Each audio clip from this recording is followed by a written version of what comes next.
Hello दोस्तों, आज हम लोग इस लेक्चर में अध्याय 5 पढ़ेंगे जिसका नाम है चुंबकत्व एवं द्रव्य। ठीक है, पहले भू चुंबकत्व देखते हैं। भू चुंबकत्व यानी चुंबक का जो पाया गया वह सबसे पहले पृथ्वी में पाया गया, तो इसलिए यहाँ पर भू चुंबकत्व के बारे में जानना जरूरी है। यानी पृथ्वी के चुंबकत्व अथवा चुंबकीय गुण को भू चुंबकत्व कहते हैं।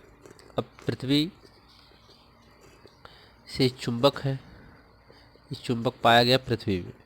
हम इसके पहले आपको चुंबक को प्राकृतिक चुंबक, कृत्रिम चुंबक जो भी था पिछले चैप्टर में सब कुछ बताया गया है। बस यहाँ थोड़ा सा कुछ बेसिक परिभाषाएं हैं उसको भी बताना ज़रूरी है जो इसमें आगे की प्रयोग में आएंगी। हम लोगों को आगे जैसे जैसे बढ़ेंगे कुछ परिभाषाएं इसमें जो बताई जाएंगी आज के लेक्चर में वह आगे आने वाली हैं, इसलिए इसको ध्यान से समझिए आप। तो भू चुंबकत्व यदि पृथ्वी चुंबक जो है उसमें दो ध्रुव होता है, एन और यस होता है। तो ये क्या करता है कि ये बल रेखाएं उत्पन्न करता है, इसके चारों तरफ चुंबकीय क्षेत्र उत्पन्न हो जाता है। ठीक है, इसके चारों तरफ चुंबकीय क्षेत्र उत्पन्न हो जाता है। तो पृथ्वी के चुंबकत्व अथवा चुंबकीय गुण को भू चुंबकत्व कहते हैं। अब ये चुंबक जो अपने तरफ चारों तरफ उत्पन्न करता है क्षेत्र, वह चुंबकीय क्षेत्र कहलाता है, और ये जो क्षेत्र उत्पन्न करने का गुण है यह भू चुंबकत्व कहलाता है। ठीक है, भौतिक विज्ञान की वह शाखा जिसके अंतर्गत पृथ्वी के चुंबकत्व का अध्ययन किया जाता है भू चुंबकत्व या पार्थिव चुंबकत्व कहलाता है। पार्थिव या भू एक ही चीज़ है। पृथ्वी मीन्स चुंबकत्व, वे पदार्थ जो अपने चारों ओर एक चुंबकीय क्षेत्र उत्पन्न करते हैं उन्हें चुंबकत्व कहते हैं। ठीक है, ये चुंबक जो अपने चारों तरफ चुंबकीय क्षेत्र उत्पन्न करते हैं क्या कहलाते हैं? चुंबक कहलाते हैं। और तथा चुंबक के इस गुण को, और जो चुंबकीय क्षेत्र उत्पन्न करने का इस चुंबक का गुण है, इसे हम चुंबकत्व कहते हैं। ठीक है, हम जानते हैं कि चुंबक के समान ध्रुवों में प्रतिकर्षण तथा असमान ध्रुवों में आकर्षण होता है। ठीक है, ये पीछे हम पढ़ चुके हैं। किसी चुंबक के समीप उसके प्रभाव को चुंबकीय बल रेखाओं द्वारा प्रदर्शित किया जाता है। यानी चुंबक के प्रभाव को अगर उसको उसकी चुंबकीय बल रेखाओं को हम प्रदर्शित करते हैं कि इसमें इसकी बल रेखाएं कितनी है, इसके प्रभाव को बताती हैं। तो हम जानते हैं चुंबक के पास जितना होगा उसका बल उतना अधिक होगा, जितना दूर जाएंगे उतना चुंबक का प्रभाव कम होता जाएगा। ठीक है, भू चुंबक के प्रमाण। भू चुंबक के प्रमाण में क्या है? स्वतंत्रता पूर्वक लटका हुआ चुंबक सदैव उत्तर को एन से लिखते हैं नॉर्थ, दक्षिण को एन से लिखते हैं साउथ में ठहरता है। यानी स्वतंत्रता पूर्वक जब चुंबक को लटकाया जाएगा तो वह हमेशा उत्तर और दक्षिण में ठहरता है। ठीक है, यह उत्तर और दक्षिण जो चुंबक होता है इसके जो ध्रुव होते हैं, माने ये चुंबक है, ठीक है, एन और यस, चुंबक एन और यस है। ये चुंबक यहाँ नीचे एन होता है, ऊपर यस होता है चुंबक में। ठीक है, ऐसा मान लीजिए यहाँ एन यहाँ यस होता है, चुंबक हमेशा ऊपर यस नीचे एन होता है, ये ध्यान रखना है। अब आपको ये चीज़ जानना होगा कि पृथ्वी चुंबकीय क्षेत्र का एक प्राकृतिक स्रोत है। पृथ्वी जो है वह चुंबकीय क्षेत्र का क्या है? एक प्राकृतिक स्रोत है। पृथ्वी जो है इस प्रकार व्यवहार करती है कि जो इसमें एक बहुत शक्तिशाली चुंबक होता है। पृथ्वी में ऐसा लगता है बहुत बड़ा शक्तिशाली एक चुंबक है। तो अगर हम इस चुंबक, शक्तिशाली चुंबक तो हम क्या करें, इसको रखें तो जिसका दक्षिणी ध्रुव पृथ्वी के उत्तरी ध्रुव की ओर होता है। देखिए, चुंबक का दक्षिणी ध्रुव पृथ्वी, हम लोग ऐसे ही जानते हैं नॉर्थ होता है, साउथ होता है, वेस्ट होता है, ईस्ट होता है, हम लोग यही जानते हैं। ये हम लोग को दिशाएं होती हैं ज्ञात करने की। ठीक है, इन दिशाओं में चुंबक का जो पृथ्वी का उत्तरी ध्रुव होगा वहाँ पर चुंबक का दक्षिणी ध्रुव होता है। उधर चुंबक का पृथ्वी का दक्षिणी ध्रुव तो चुंबक का उत्तरी ध्रुव होता है। ठीक है, ये आपको समझना होगा। ठीक है, अब इसके बाद हाँ, चुंबक को जो स्वतंत्रता पूर्वक लटकाते हैं तो हमेशा एन और यस में ठहरता है, एन और यस में ऐसे ठहरता है, यानी इसके विपरीत ठहरता हुआ दिखाई देगा। ठीक है, इसके बाद लोहे के टुकड़ों को पृथ्वी के अंदर रख देने से वह चुंबक में बदल जाता है। ठीक है, अब यहाँ पर देखिए एक चीज़ और ध्यान रखना है कि जो चुंबक का ध्रुव होता है उसे चुंबकीय ध्रुव बोलते हैं या चुंबकीय अक्ष बोलते हैं, लेकिन पृथ्वी में अगर आ जाएंगे तो उसको बोलते हैं भौगोलिक दक्षिणी दिशा और भौगोलिक उत्तरी दिशा इसको बोलते हैं, क्योंकि ये भौगोलिक है पृथ्वी है इसलिए इसको भौगोलिक बोलते हैं, चुंबक है चुंबकीय बोलते हैं। तो ये दोनों जैसे यहाँ पे बोला जाएगा कि भौगोलिक उत्तरी दिशा और इसको बोला जाएगा चुंबकीय दक्षिणी दिशा। ठीक है, भौगोलिक दक्षिणी दिशा, चुंबकीय उत्तरी दिशा, चुंबकीय हाँ उत्तरी दिशा। ठीक है, तो ऐसा होता है। तो ये अक्ष जो होते हैं, अब यहाँ पर एक चीज़ और आप समझते चलिए, जैसे ये चुंबक है, चुंबक ये इधर जो होगा इस साइड में होता है चुंबकीय दक्षिणी ध्रुव, इधर होता है चुंबकीय दक्षिणी ध्रुव। ठीक है, इधर, और इधर होता है भौगोलिक, ये होता है और ये होता है भौगोलिक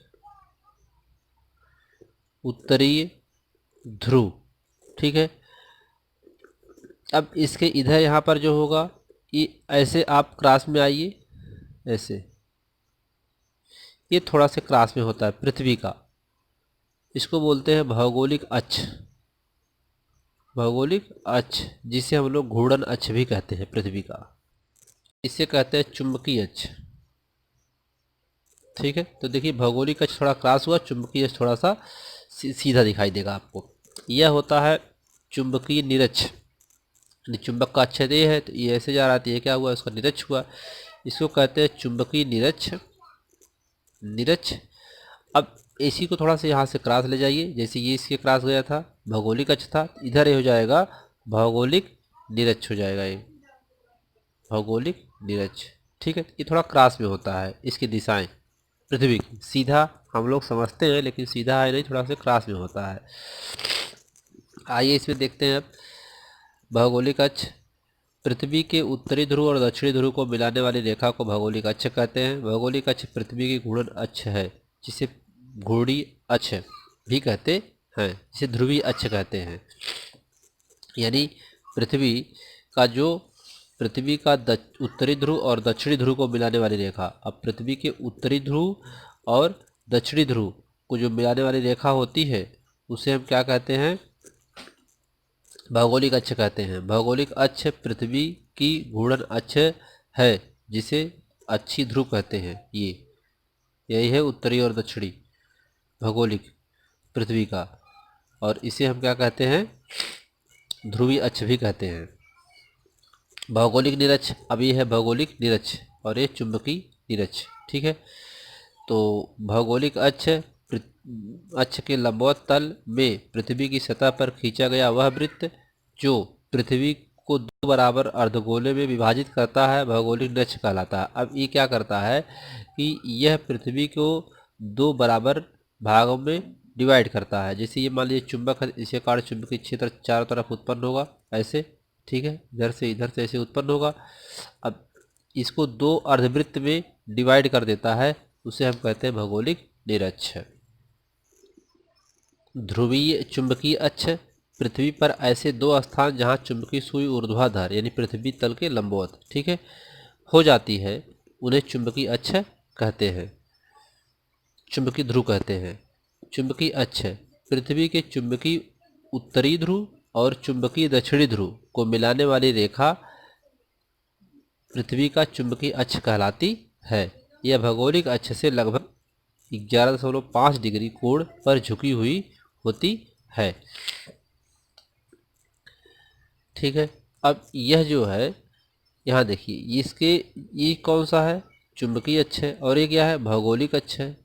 ठीक है, चुंबकीय अक्ष और भौगोलिक अक्ष के बीच में जो अंतर होता है वह 11.5 अंश का कोण होता है, वह इतने पर इसके झुकी रहती है, यानी चुंबकीय अक्ष से भौगोलिक अक्ष इतने अंश पर झुका हुआ होता है। ठीक है, यानी भौगोलिक अक्ष थोड़ा सा तिरछा होता है चुंबकीय अक्ष की अपेक्षा। हम लोग कहीं पर अपनी दिशाओं को निकालते हैं इस तरीके से, लेकिन अगर देखा जाएगा तो अगर ये हमारा नॉर्थ है तो भौगोलिक अक्ष में जाएगा तो ये नॉर्थ हो जाएगा। ऐसा थोड़ा सा यहाँ पे 11.5 डिग्री पर झुका हुआ होता है पृथ्वी का दिशा। चुंबकीय निरक्षण, पृथ्वी पर स्थित ऐसे दो बिंदु जहां चुंबकीय सुई समांतर हो जाती है उसे चुंबकीय निरक्ष कहते हैं। चुंबकीय निरक्ष कहते हैं। ये भू या पृथ्वी चुंबकत्व के अवयव, इसके 3 अवयव हैं। नंबर 1 दिक्पात कोण, किसी स्थान पर चुंबकीय यामोत्तर तथा भौगोलिक यामोत्तर के बीच बना न्यून कोण उस स्थान का दिक्पात कोण कहलाता है। यानी चुंबकीय यामोत्तर और भौगोलिक यामोत्तर, यहाँ इस फिगर में देखिए, इसे कहते हैं भौगोलिक यामोत्तर और चुंबकीय यामोत्तर। चुंबकीय यामोत्तर के जो बीच का कोण होता है ये है भौगोलिक यामोत्तर और ये चुंबकीय यामोत्तर। ये भौगोलिक यामोत्तर और चुंबकीय यामोत्तर के बीच का जो कोण होता है उसे कहते हैं दिक्पात कोण, जिसे हम अल्फा से प्रदर्शित करते हैं। ठीक है, तो भौगोलिक उत्तर है पृथ्वी का और ये जो है भौगोलिक यामोत्तर और ये चुंबकीय यामोत्तर, तो इनके बीच का जो ये कोण बनता है अल्फा, उसे हम क्या कहते हैं, दिक्पात कोण कहते हैं। ठीक है, इसे अल्फा से प्रदर्शित करते हैं। आप पहले ये जान लीजिए कि चुंबकीय यामोत्तर और भौगोलिक यामोत्तर की परिभाषा। यहाँ पर चुंबकीय यामोत्तर, पृथ्वी के चुंबकीय अक्ष से गुजरने वाली लंबवत, अब पृथ्वी के चुंबकीय अक्ष से गुजरने वाली, अब पृथ्वी के चुंबकीय अक्ष से गुजरने वाली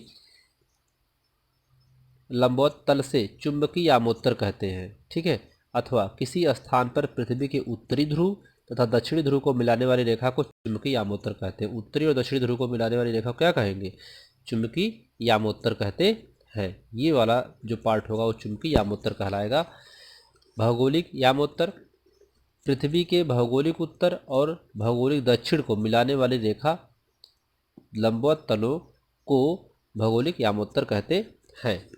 ठीक है, नतिकोण अथवा नमन कोण इसका दूसरा है, जिसमें 3 पढ़ना है हमें।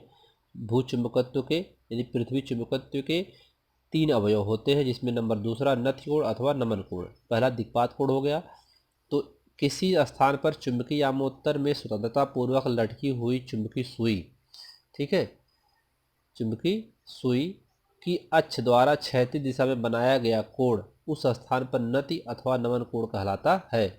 इसकी दूसरी परिभाषा है कि किसी स्थान पर पृथ्वी के चुंबकीय क्षेत्र की दिशा तथा क्षैतिज दिशा के मध्य निर्मित कोण को नति या नमन कोण कहते हैं। देखिए ये क्षैतिज रेखा है, तो ये चुंबक है, ऐसे स्वतंत्रतापूर्वक लटकाया गया तो इस तरीके से ठहरा, तो इसके बीच का जो कोण बना हुआ नति कोण कहलाता है। अगले लेक्चर में हम लोग पढ़ेंगे पृथ्वी के चुंबकीय क्षेत्र का क्षैतिज घटक, जो इसका तीसरा है। ठीक है, 2 इसमें कर रहे हैं, लेक्चर आपका बड़ा हो जाएगा क्योंकि इसको समझाने में समय लगेगा तीसरे वाले को, तो इसलिए इसको अगले लेक्चर में आपको बताएंगे। धन्यवाद।